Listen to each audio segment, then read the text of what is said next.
Welcome to our Sunday episode of Montana Family Homestead. We're so glad you're here. And if you can see, I got a lot of photos printed from Shutterfly.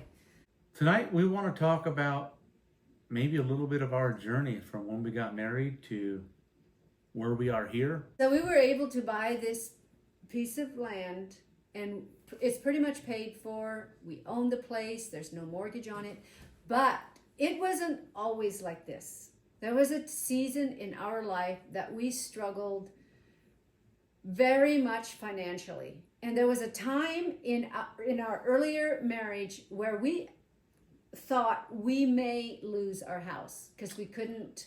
Marvin, it was in 2008 when there was a financial crisis or the housing market crashed, and we were this close, very close to losing our house. And we were one of these people who bought the property we had when the market was at peak. Yes. And then it dropped. Yes. And our first house, so we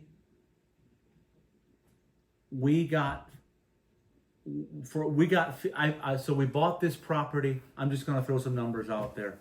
We paid $88,000 for it. I put in 2007. 2007. We paid $15,000 out of pocket for building a shop, he built remodeling a huge the house. shop, remodeled the house. And then we ended up getting $74,000. We walked away with, it was crazy. We paid $78,000. I put $15,000 into it, and we ended up getting $55,000 for it. And it was through this time when we thought we were actually going to lose the house. And it was right around that time in 2008, Marvin lost his job. He got laid off because wasn't work. And I was pregnant with Jerome. I remember the phone call and where I was standing when Marvin called me and said that he got laid off. I thought, what are we going to do? The mortgage is coming up at the end of this month. We have bills to pay, the electricity, and there is just not enough money coming in. What are we going to do? Are we going to lose the house? And I remember right around that time, I checked the balance, what was in the bank, and our bills coming in. That was a couple of months later, though, wasn't it? I don't remember. It was right around that time. And I realized there was not enough money to pay for the mortgage and all the bills coming up throughout that month.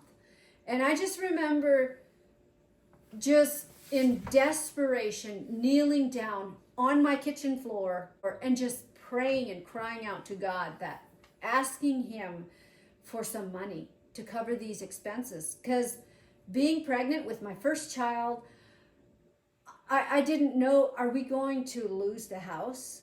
If I remember right, I had barely stood up off the floor when I heard a truck pulling into the driveway.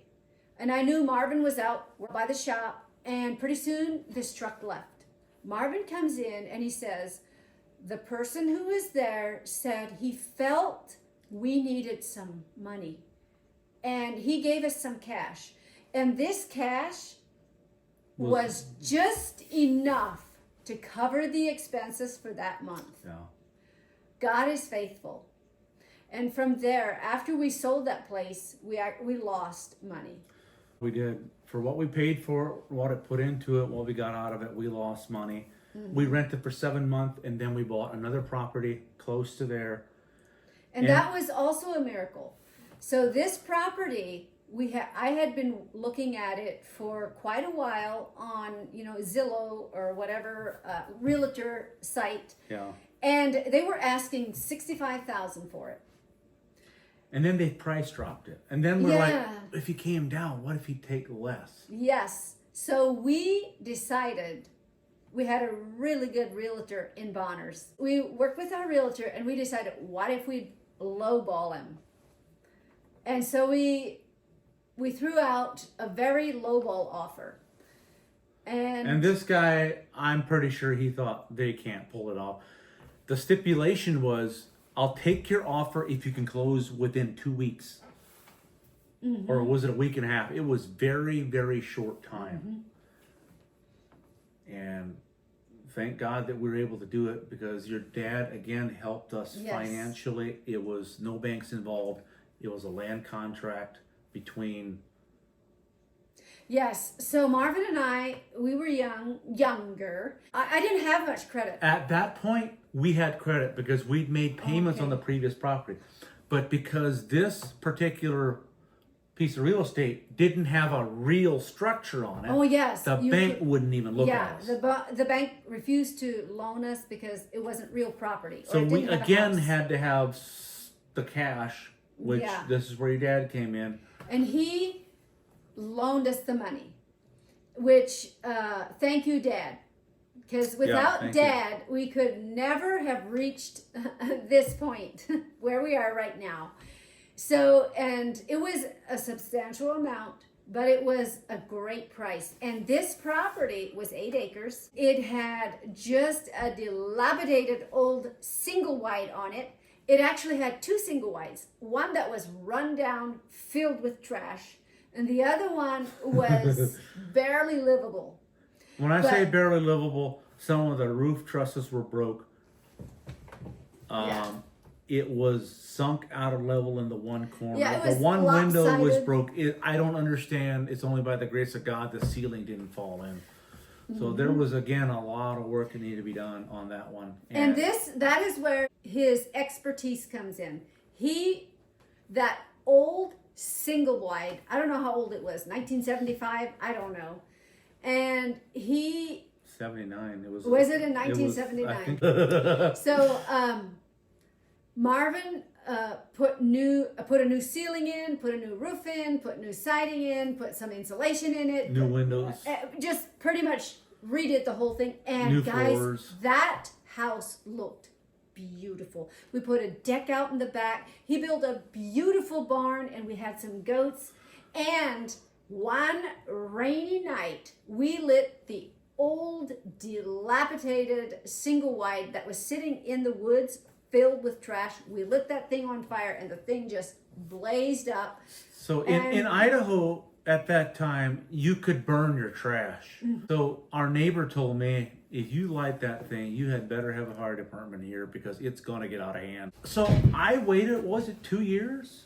We waited a long time. It was a while. I waited until the conditions were right. We had like a 3-day rain, and then it turned to snow and thick fog, and then right at dusk, I lit that thing up. And this was, it was pretty scary. It was scary how fast it went. Once I got it started, it was scary. The flames went so high, And then the next spring, our elderly neighbor comes putting up the road with his tractor, and we're sitting out in the house visiting. He would come up for hours and visit with drinking coffee. yes, he was just the sweetest And we walked out gentleman. like, what happened with the trailer there? It's like, I lit that thing up last winter.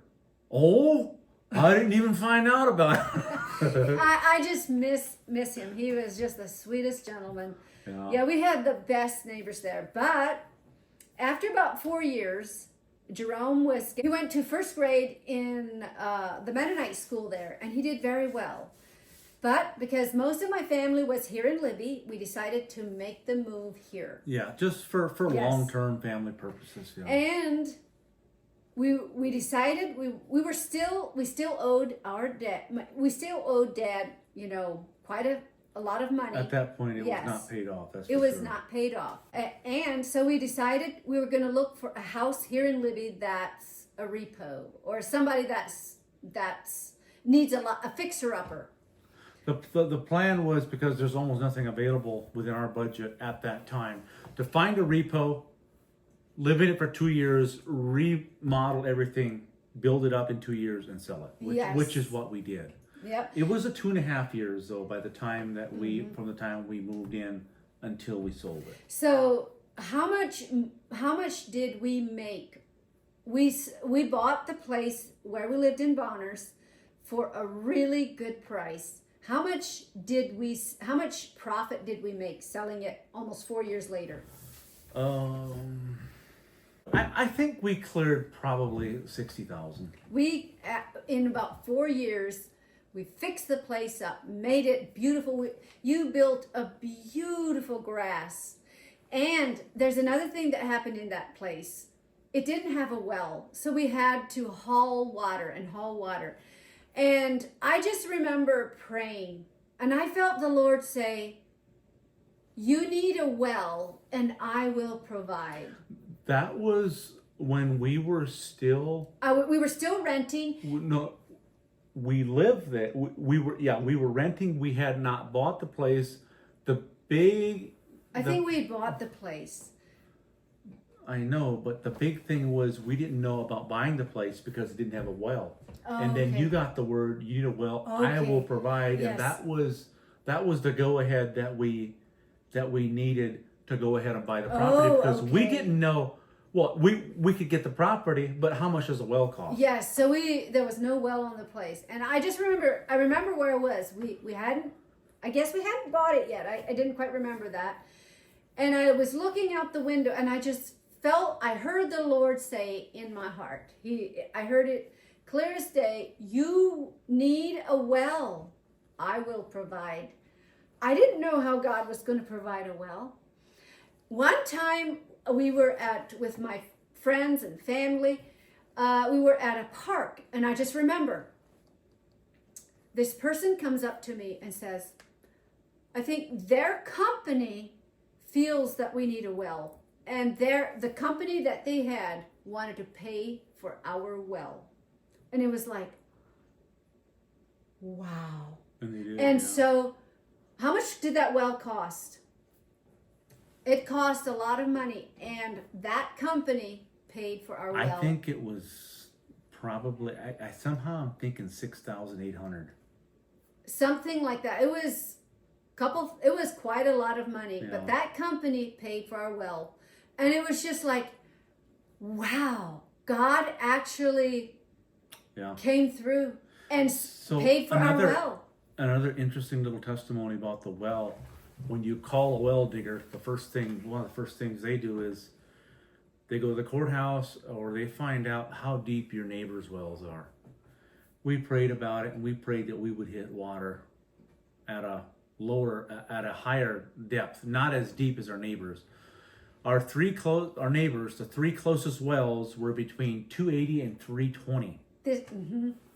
And the well guy just looked at me and says, that's what you're going. You're going 300 feet. This is like, yeah, go ahead and pray.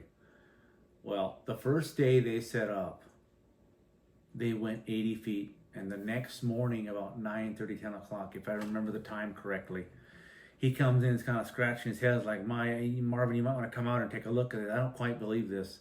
They went 135 feet, and they hit 15 gallons a minute. We had a lot of water. A lot of water. It was clear. Didn't even have to run it through a filter or anything. No, it was beautiful Idaho water. Yep, it was great. But we moved from there, and we looked for a place here in Libby. And remember, we were still in debt. We owed my dad quite a bit of money. But after we sold the place where we were in Bonners, we sold that place almost at a $60,000 profit. Yeah. After 4 years of living there. Almost 4 years of living there. There's some things that work out that we don't understand. Because there was two properties we were looking at. The one was out of town, and it was a 3/4 acre. The one we ended up buying was a 1/4 acre. 1/4 acre versus a 3/4 acre. We went in to put an offer on the 3/4 acre because I would have rather had that place. Yeah, because it was out of town. And all of a sudden it's like, it's off the market. Like, what? Yeah, it looks like it's off the market. And like within 2 or 3 days after we had finalized the property, the repo that we bought. So we went ahead and bought that repo. We went ahead and bought the repo in a very thickly populated area. Mm-hmm. The other property comes back on. I don't know. It must have just been the Lord. Sometimes I believe it was not meant to be because, here in Libby, you have to think that a lot of these old homes have asbestos. Very possible. And I think maybe the Lord was just protecting us because I believe that house that was like a 3/4 acre, it was ideal. It was more out of town. Yeah. But I heard that some of the wiring was like very ancient and old, and I didn't know what was else was there. I think they call it the post and knob. It's like one of the earliest styles. And I was like, well, that's no big deal. I'll rip that out. And the realtor told me, well, yeah, you can rip it out, but there's a high chance this house has asbestos in it. Mm-hmm. So that I feel sometimes if things don't work out, hindsight, you can see it was actually God protecting you from something or protecting us from something. Anyway, we were able to buy this, what was it, repo? It was a repo, yeah. Yeah, and we were able to buy it for a very good price. And we had money left over to pay my dad off. Yeah. And from going just a few years from not knowing whether you're going to lose your house, because we didn't know if we could pay our bills, to within a few short. It was such a great trial going through that. We had no idea that in just, I don't know how many years, we would be debt-free, living in a home that we could pay off. Yeah, but it was a trial for me to live there. It was a 1/4 acre. I felt like I was in a fishbowl. Like there was neighbors all the way around. We went from a completely private 8 acres where we couldn't even see neighbors to an extremely noisy neighborhood, neighbors all around. Mm-hmm. The first thing I did is I started digging holes for a privacy fence. Some of the neighbors came over like, "What are you doing?" Building a privacy fence. Like, what do you need a privacy fence for? So I have a dog and I want my kids in the backyard. Oh. Yeah, and Marvin did what he is good at. And he built that place up and made it look beautiful. We built a nice, beautiful front porch. We repainted it, made it look We finished out the basement, beautiful. Built the front porch, built the back deck, remodeled, finished out the basement. But getting back to the fence, over 200 feet of fence, a post every 8 foot, and I couldn't use a post hole digger or a shovel on any of them. I dug every one of those holes. I had 3 tools. I had a crowbar, and I had a big long spud bar. And you had to dig it out. And like then I that? had a little tin cup and thick gloves. I picked out one rock at a time. I would go down there, and pretty soon it was just, it was awful. I ended up very rocky, huh? I ended up, I think, getting gravel, or I brought other material in when I put the posts in, because it was nothing but rock. Oh wow! It was quite a thing to dig. And then that property was paid for. We could pay Dad off. We were debt free, but we decided to get a HELOC on that property. And if you know what a HELOC is, I don't know how basically a credit line to borrow against the property that you own. Yes. So we got a HELOC, and we were able with that. There was some land that came for sale, and we didn't know if we should buy it or not. And then one time, my brother comes in, and he just simply told us, yes, you should. He feels we should buy it. I remember him standing by the door and him saying, yes, you should go ahead and buy that piece of property. So we used our HELOC and bought that piece of property. It was bare land. A lot of trees. A lot of trees. Thick with trees. Thick. After that, we sold that house then. So while we were still living there, when we bought that 1 acre, I cleared enough land, I put a driveway in, and I got the power in. There was a well on the property, but there was not a pump in it. And then I cleared off, I got your brother Cornel over, and he cleared out enough trees in the one spot where I built the pad, and I poured a 24 by 36 pad on it.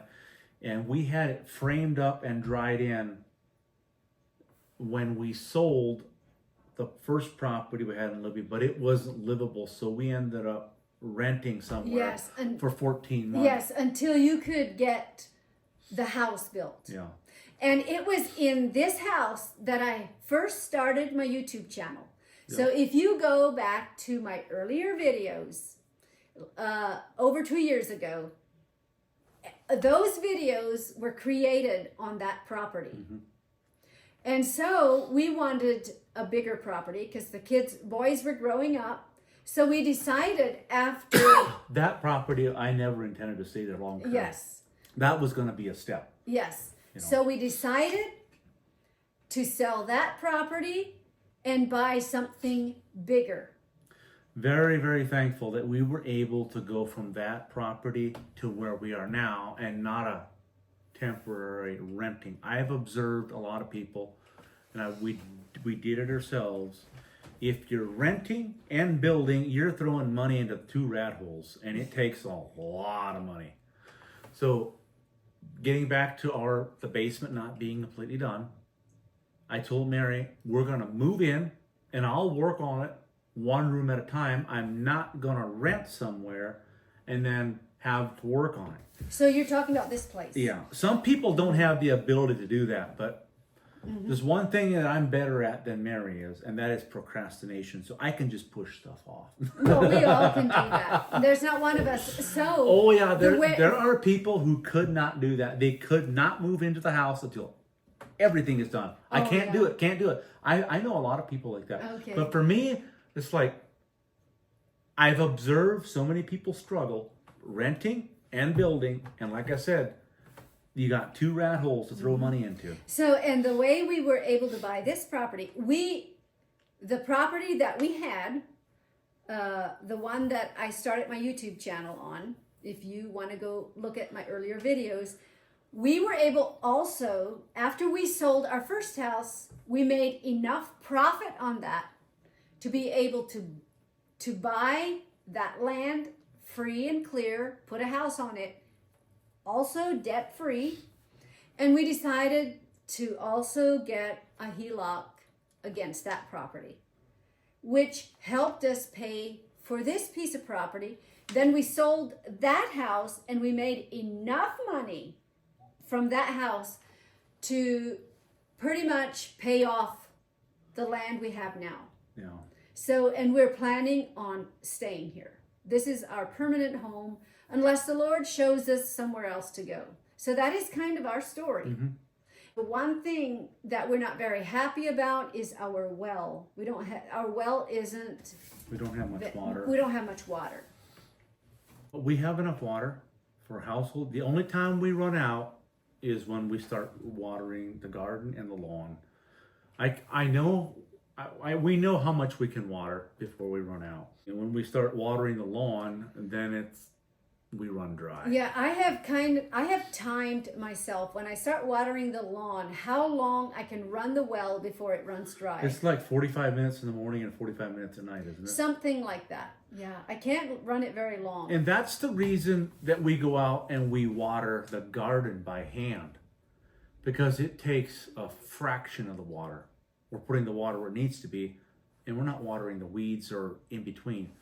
Another thing that I'm planning on doing, I might do half the garden this year, I'm not sure, and that is putting the soaker hoses in. I want to ask Joas about it, about if there's any slope, because he said a certain type of line that you put in, if it's sloped, it doesn't work well, because the gravity takes everything down on one end versus the other end.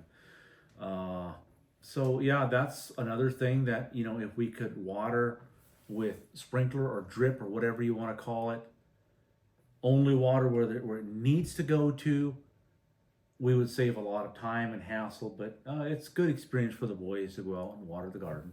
Yeah. Doesn't hurt them anything. So guys, that's probably going to be it for tonight. We would love your feedback. And in our upcoming videos, we are thinking of having guests on our little podcast that we have here. Yeah, let us know if you'd be interested in, we interviewed your Uncle Simon, and who else did we interviewed your dad. And let us know if that's something that you guys would be interested in. Is that something you guys would like to see more? No, every one of us has a story to tell. We all have a unique to ourselves. That is how good God is. Think of how many thousands of humans live on the earth, and yet each one is known individually by our Heavenly Father.